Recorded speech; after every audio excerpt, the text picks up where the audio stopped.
Early in the new millennium, Diana Butler Bass, the author and church historian, began a project checking out vital congregations throughout the United States. She had heard that there are churches of all sizes that are making a huge difference to the people who show up and to their communities and indeed to their world. And this project turned into a book called Christianity for the Rest of Us: How the Neighborhood Church is Transforming the Faith. Now, I've heard Diana speak many times, and I've read most of her books, but this is one of the first ones I read when I thought, wow, she's really onto something here that applies to me in what I do all the time. Because as a pastor, I want my church to be one of those vital churches. So many of you know that Diana and I went to college together, and we knew each other pretty well, took classes together, and talked a lot about what's good with the church and what's wrong with it, and so on and so forth. And this book is something that I think I've mentioned here in church before, but I wanted to read to you a little bit about what she was uncovering here. So she basically discovered that there were 50 churches out there that were doing really well, and she spent time in all 50 of those churches, and this was a multi-year project. And then she picked 10 and spent a lot of extra time with these 10 churches that just seemed to be especially vital. And all these churches were really different politically and in many other ways, but she wanted to find out what they had in common. And so let me read to you just a little bit about from the introduction. From Seattle to Naples, Florida, from Boston to Santa Barbara, California, I discovered mainline churches that were deepening spiritually and often growing numerically. The 50 congregations involved in my study were not usually the largest in their towns. Rather, they were solid, healthy churches that exhibited Christian authenticity, expressed a coherent faith, and offered members ways of living with passion and purpose. They exuded a renewed sense of mission and identity, often having emerged from dire circumstances of decline, crisis, threatened closure, or spiritual ennui. The congregations embraced no evangelistic strategy, no programmatic style of church growth. Rather, they were their own best selves, creative and traditional, risk-taking and grounded, confident and humble, open and orthodox. Their paths of renewal varied, but I discerned a similar pattern across these various communities of faith. Mainline renewal is, as one Lutheran pastor told me, not rocket science. He said, you preach the gospel, you offer hospitality, and you pay attention to worship and people's spiritual lives. Frankly, you take Christianity seriously as a way of life. One of the things that Diana discovered was that many of the vital churches that she had identified took silence, quiet, solitude very seriously. They intentionally spent time in their worship services and in their meetings and so on and so forth, in times of silence, just listening for the voice of God. Diana is a very articulate writer and communicator, and as I was reading her talking about silence, I jumped around in my mind this week throughout the book, and one of the things that came to my mind was at the beginning of the millennium. This was January 2001, I believe. A student asked her, "Excuse me, what do you think the 21st century will be like?" And without missing a beat, she said, "Noisy." It's going to be very, very noisy. And so, as I was reading a little bit about the noise of the current generation, of this current time, and reflecting back over the previous century, I started realizing how noisy we had really become, and especially during the last 20 or so years. Now, I was thinking of my grandmother, who was born in 1900, and what life was like for her growing up in this little farm in south central Montana in a little tiny log cabin. There was no electricity, no running water. And if you've ever been to Montana, you know that for about half the year, it's frozen solid. And I thought, wow, imagine living in a place like that without any running water and without any electricity. And I thought, it must have been very quiet. And I thought about the things that she probably heard first thing in the morning and throughout the day. There were the birds, the farm animals, cutting of wood, and the human voice. As I was thinking about this even more this week, I thought, my grandmother, in her childhood, probably never heard any music except live music. Imagine that. My dad and mom were born in 1924 and 1925, respectively, and I thought, wow, what a difference in one generation, because they both grew up with automobiles, a noise that had never been heard on a regular basis in previous generations. And then there were a few airplanes overhead.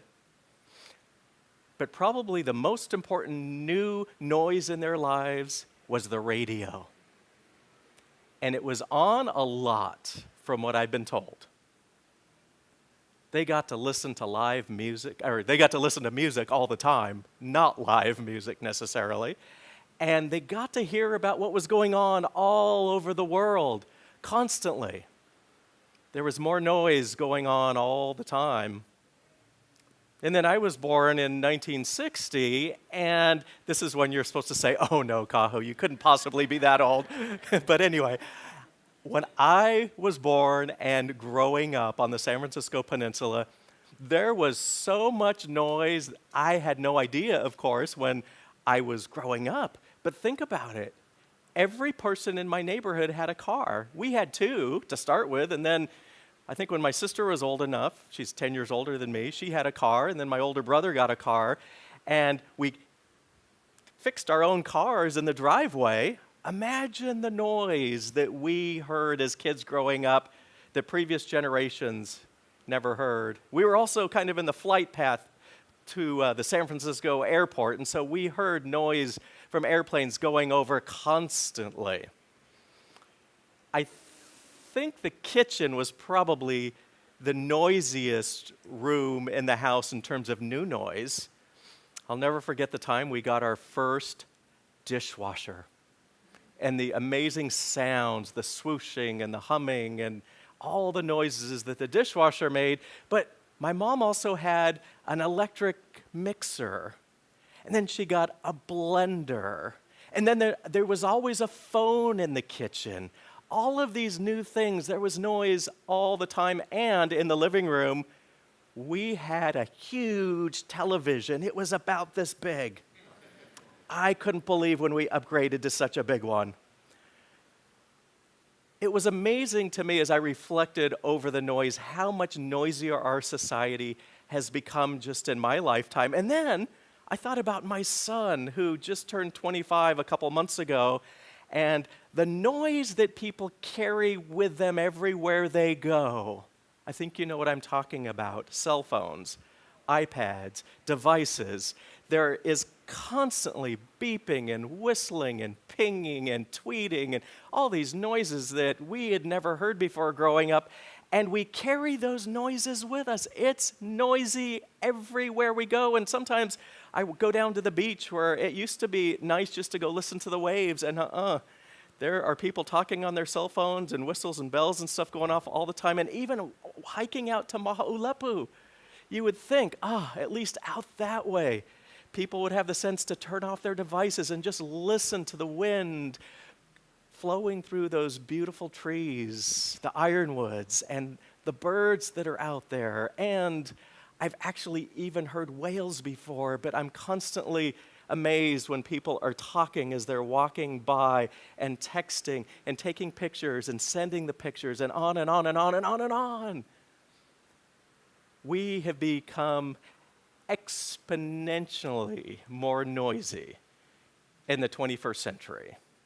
And my fear is that we are numb to it, and that the younger generations are numb to it. I didn't know that it was unusual to hear cars every day and airplanes overhead and blenders and mixers and television and radio. Oh, and I remember when I got my own first stereo. I just thought that was normal and how it always had been. And I think today's generation, people think, well, this is normal. This is how it's always been. But it's constantly distracting, and it's numbing. It has a numbing effect in terms of us not being able to fully engage with the people we're sitting down to dinner with, or to fully appreciate being at the beach and just listening to the waves and the laughter of the children and the joy of people just getting wet in the salt water.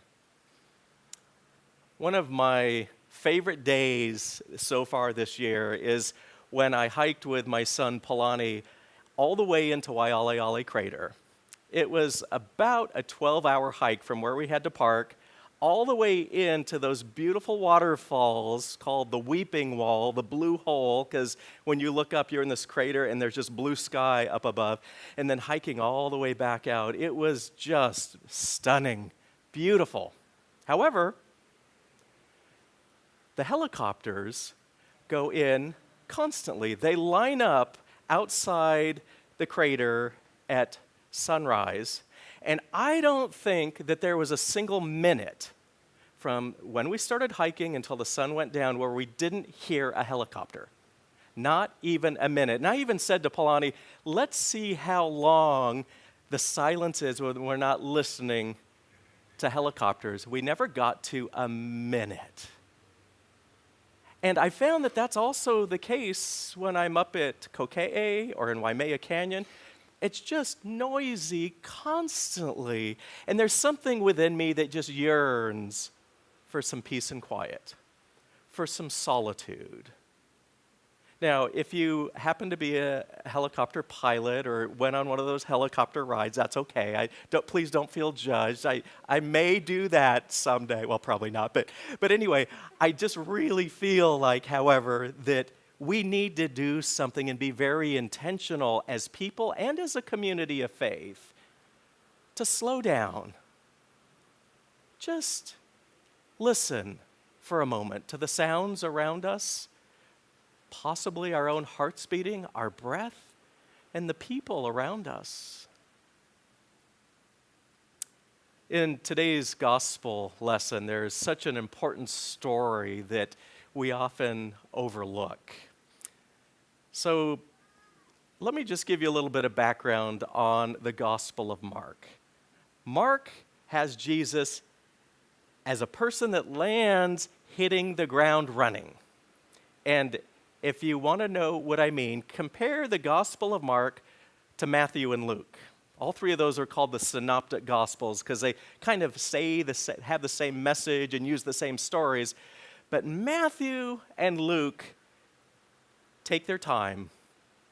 In fact, in chapter 3 of both Matthew and Luke, Jesus is just getting baptized. And in chapter 4, Jesus is being tempted by Satan.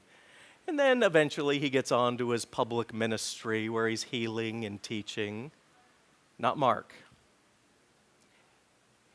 In chapter 1, Jesus is baptized, he's tempted.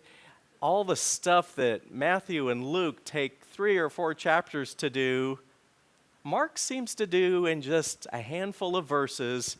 And all of a sudden, here we are just about halfway through chapter 1, And we're already into today's lesson where Jesus has already been out there healing people, already been teaching, already done all these things, so much to the point that we're told in Mark that he's already famous. He's known all over Galilee. We're just halfway through chapter 1. Mark has Jesus hitting the ground running as if his life is a constant flow of activity. Teach this, go here, heal that person, on and on and on. And then the other thing is, if you're not aware of this, the word immediately comes up an awful lot in the Gospel of Mark. It's by far the shortest of the Gospels. And yet, the word immediately comes up 27 times. That's more than Matthew and Luke combined. And you see Jesus immediately doing this, and Jesus immediately doing that, and the disciples immediately doing something else, and the people who need to be healing immediately getting healed. Immediately, immediately, immediately. That word is in every single chapter of Mark from chapter 1 all the way up until chapter 12. And then you've got a couple chapters of Jesus teaching, and then his passion, where he starts preparing for his suffering and death. This sense of immediacy and almost rushing from one thing to the next feels like, oh my gosh, my heart's beating a little faster just thinking about the Gospel of Mark. However, Mark makes it real clear that Jesus needed his peace and quiet. In fact, in today's gospel lesson, Jesus had just finished healing a bunch of people, finished teaching, and then he shows up at Simon Peter's house and heals his mother-in-law in the town of Capernaum. And then Mark tells us that the entire city, the entire town of Capernaum was standing outside the door of this house with all their sick people and their demon-possessed and the people who were needy. The entire town was there. So you definitely get the sense that Jesus was needed and he was busy. But what does Jesus do the next day? The gospel tells us that he got up early in the morning while it was still dark, and he went outside and found a deserted place to pray. He knew that he needed his quiet time, his downtime, his alone time with God, and his time to be with himself and with his own thoughts. Now, the disciples found him, and their message to him was basically, are you crazy? You're needed back in Capernaum. What are you doing out here all by yourself when there's so many people who need you? And Jesus basically said to them, I came to share throughout Galilee. We're not going back to Capernaum. And his disciples must have thought he was crazy. He was popular there. People were beating down the doors to see him. He had friends there. Some New Testament scholars believe that Capernaum was Jesus' home after he grew up and left Nazareth. It's like, Jesus, why in the world would you want to go somewhere else when things are so good right here for all of us? But I believe that it was because of Jesus' time alone with God that he knew not only his deep sense of identity, who he was, but what he was supposed to do in life. He knew that his job was to share the good news of God's love in word and in action all over Galilee. And so that's what he did. And even when great crowds were begging to see him, he was so grounded in his sense of mission in his life. And my friends, I'll just tell you that had to have come from his quiet time, his time alone in prayer. I think Diana Butler Bass was right on target when she said the 21st century is going to be noisy, and she was on target when she pointed out all those churches all over the United States where people in those churches are taking time for quiet, for paying attention to God, to the voice of God, and asking, what might God be asking us to do? What might God be doing and saying within me right now? At the very end of June, our church council members and our deacons got together for a leadership retreat. And one of the things I asked them to do was just to think about what God might already be doing in the world and how we might, as a church, join that. And then I asked all the people in attendance, what might God be calling us to do as a church in the next 3 to 4 years? And we spent some time just reflecting, and then we did some brainstorming and came up with a whole bunch of great ideas. And then we prioritized and said, out of all these things, there were dozens of them that we thought God might be calling us to do. Let's pick just 5 or 6 things that we really believe God calling us to do as a church. And you know, it was a successful time, and you're going to be hearing a lot about this in the fall as the deacons and the church council members kind of put that all together. We're still doing it, and at today's council meeting, we're going to do a little bit more of that work. But sometime this fall, you're going to hear about what came out of that. But I invite you to consider the importance of not only the solitude and quiet for me and the church leaders, and to ask the question, what might God be asking me and us to do, but for yourselves as well. I know that for some of you in particular, it's really hard to have some time of quiet. It's probably more true for young mothers than anyone else, and young fathers, young parents. Kids are noisy. Kids need us, and there's just this constant noise in the household. I remember what that was like when Polani was young and friends were over. But it's so important to figure out for you what works, whether you're in your car on the way to work or spending a few moments awake in bed, just being quiet and listening, or going for a quick walk. Whatever it is that works for you, I hope you will take the time and just reflect in peace and quiet and see how it is that God shows up for you. Amen.